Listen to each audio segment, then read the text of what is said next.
Hi everybody, I'm Cheryl Ward and I'm here today with Lynne Martin Russell, and we're going to talk a little bit about some more whites, which are kind of my favorites, even though I'm starting to lean towards some reds. Yes, we're getting into that. Yeah, I'm opening my horizons in the wine world. Good for you. Now, I know we've talked about a Moro before. I think it was the Negro Moro.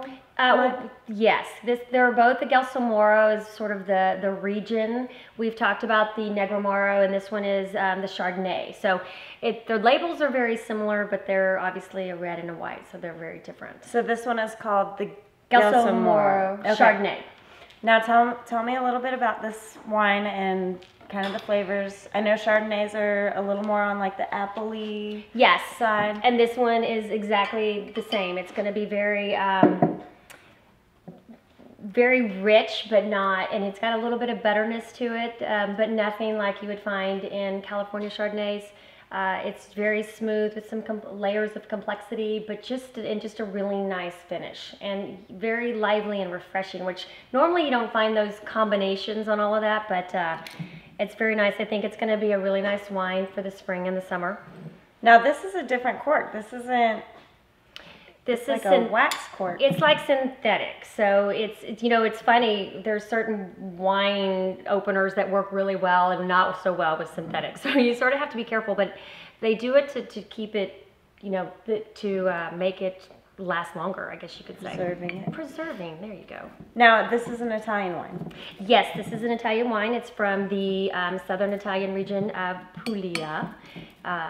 And this winery, Resta. What's fun about them is they are very old world, and they have been making wine for like 50 plus years.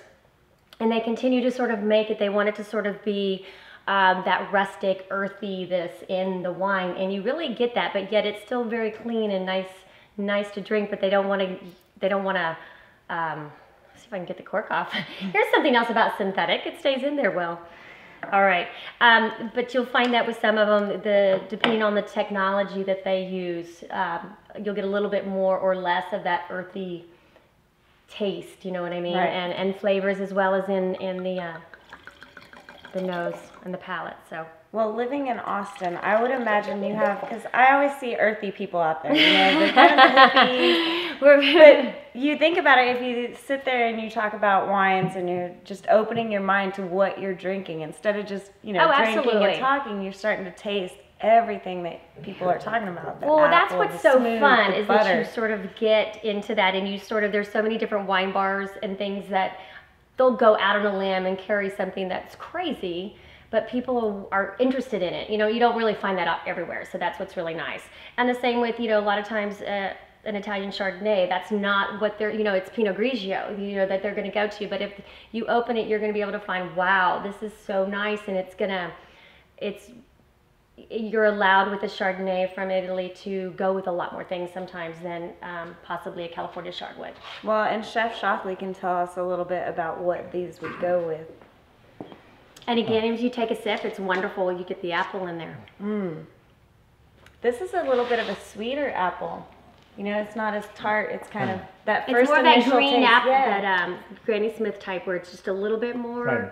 It's got almost a creaminess to it. It is 100% stainless steel, and there's no malolactic fermentation. But it's got a hint of creaminess to it, which is nice because most Southern Italian Chardonnays are all acidity and crispness, and so they'll only go with very mild cheeses or very mild fish. This one, the creaminess in the body will stand up to a little bit stronger cheese. You can start doing fish in a cream sauce with this. That fat will break it apart, like you say. Yes, and so it goes very well with that. You're learning from him. I am, you know.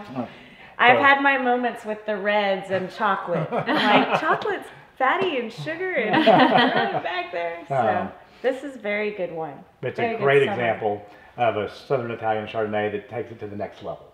Yes, definitely. Well, you've heard it here. We've been talking about the Gelso Moro. Is that right? Gelso Moro Chardonnay. And I'm Cheryl Ward, and this is Lynne Martin Russell and Chef Shockley, and we're part of Martin Ulisse. Check us out on Facebook.